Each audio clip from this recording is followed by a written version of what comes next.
Sylla monsieur le Premier ministre man nga jël kàddu. jërëjëf honorable Matar Sylla ma daaneel dernière laaj bi desoon ci ki njëkk a wax rek di wax ni j'espère que c'est pas interdit monsieur le président de l'Assemblée wax na concertation pôles territoriaux yi loolu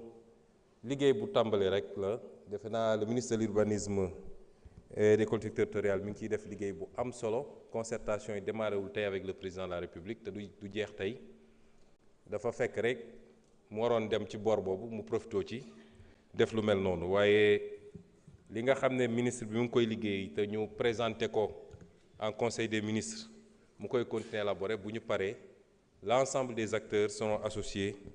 à ce qui est en train d'être fait. mu wax tamit ci li ñu jëm ci promulgation de la loi d'orientation agro-sylvo-pastorale bi nga xam ne ñu ngi ci te lu bëri ci li nga xam ne conflit ak éleveurs yi war na koo mën a régler entre éleveurs yi ak béykat yi ci laaj bi ñu laaj dafa wax ci audit yi auditu Cour des comptes bi benn audit la woon bu am solo mais moom dafa porter seulement sur les finances publiques waaye am na yeneen yu bëri yoo xam ne ñu ngi ciy liggéey bi ñu toogee ba léegi dañoo lancer ay audit yu ci bëri mun naa ne am na yu ñu ci finaliser ma mun cee lim yi nga xam ne Cour des comptes moo ko def muy li nga xam ne dafa jëm ci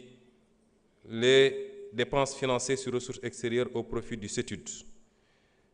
dans le cadre du projet BRT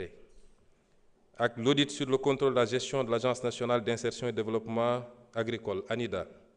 l'audit sur le contrôle de la gestion de l'ANPEJ, l'audit bi nga xam ne moo porté sur les licences de pêche, sur le programme PUMA, sur le programme PUDC yi nga xam ne nag inspection générale d'État moo ko def IGE boobu tam mën nañ ci citer les grands trains du Sénégal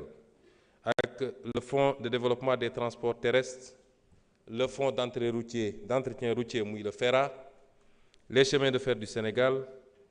les dépenses liées à la subvention du Fonds mondial de programme national de lutte contre le paludisme, l'audit du centre hospitalier Roi Baudouin de Guédiawaye, l'audit du programme d'appui au développement agricole et de l'entrepreneuriat rural yi nga xam ne ARCOP moo ko def ci marché public yi am na audit des marchés de l'Office des forages ruraux, l'Office des lacs et cours d'eau, la Société nationale des eaux du Sénégal SONES yooyu yëpp boo ko boolee yi nga xam ne les inspections internes ci ministères yi ñoo koy def muy audit yu bëri yooyu boobu mën nañ ci lim yi nga xam ne moo jëm ci la situation administrative et budgétaire et financière du ministère des Sports, la situation de l'ex-ministère de la Jeunesse, de l'Emploi et de l'Entrepreneuriat, la gestion du secrétariat général de la Biennale des Arts, la gestion de l'édition 2023 du FESNAC, l'audit du personnel du ministère de l'Agriculture et de la Souveraineté alimentaire, le complexe agropole de Pal, les travaux de du hangar de l'avion présidentiel Léopold Sédar Senghor et l'audit sur le foncier. boo xoolee rapport yooyu yëpp dafa génnee ay irrégularités yu bëri mun naa ci lim l'inobservation des règles de fonctionnement des organes délibérants, la violation des principes budgétaires, le non-respect des règles de la comptabilité publique, la violation des règles relatives à la commande publique, le non-respect des procédures de recrutement des personnels, la violation des grilles salariales, l'octroi de subventions ou de dons à des personnalités politiques, l'utilisation des ressources pour des motifs sans rapport avec l'objet des entités concernées et les dépenses constitutives de gaspillage, l'utilisation de ressources pour une destination inconnue, l'acquisition de véhicules en violation de la réglementation. Sur le plan foncier, il a été relevé des transactions inacceptables sur des terrains ou immeubles appartenant à l'État. C'est le cas notamment, outre la cession de la résidence de fonction du président de l'Assemblée nationale, de la cession de l'assiette de la prison de Rebeuss qui a été vendue et pour laquelle un décret d'annulation de la vente a été pris, de l'assiette du tribunal de grande instance de Pikine-Guédiawaye de 2,8 hectares, dont une partie a été morcelée en 38 parcelles attribuées à des promoteurs, des immeubles cédés gratuitement, l'immeuble 6, Fan Résidence, avenue David Diop, l'ancienne direction de l'élevage, avenue Pasteur, pour 5000 m², l'immeuble 6 à la Villa Stel Mermoz,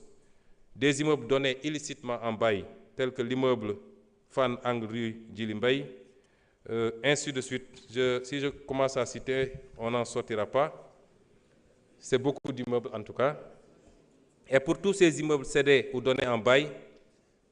je veux rassurer les Sénégalais que des procédures d'annulation des ventes ou de résiliation des contrats sont en cours. Tout le patrimoine immobilier et foncier bradé sera restitué au peuple sénégalais. Inch'Allah. Les travaux sur le domaine public et maritime également. Par ailleurs, ñeen ya dañ leen jàgg wax ni bu soobee yàlla dinañu renégocier ñu ba dañu ragal terme boobu mais bi ñu toogee institué nañu benn commission boo xam ne sur instruction du président de la République ñu teg ko primature bi nga xam ne moo nekk di def la relecture des contrats et conventions passés sous le régime sortant et portant sur les marchés publics, les concessions minières et pétrogazières, les concessions de services et d'infrastructures, les commissions mines, pétrole et gaz, infrastructures, grands travaux, énergie, 4 commissions qui y travaillent. Et je peux dire que les premiers résultats renseignent à suffisance sur la place insoupçonnée et inacceptable qu'a occupé l'affairisme d'État dans la gestion de la chose publique et des intérêts stratégiques du pays durant ces 12 dernières années. Et ce chantier sera également livré dans les prochains jours au peuple sénégalais. C'est vous dire que l'audit des finances publiques, ben audit bu ndaw la woon ci ben océan bu extraordinaire dans la gestion de la chose publique. Nous continuons ces opérations d'audit. Actuellement, il y a des programmes d'audit sur les certificats nominatifs d'obligation, te gis ngeen ko ci rapport Cour des comptes, sur les lettres d'exonération, les lettres de remise gracieuse, les lettres d'acquiescement,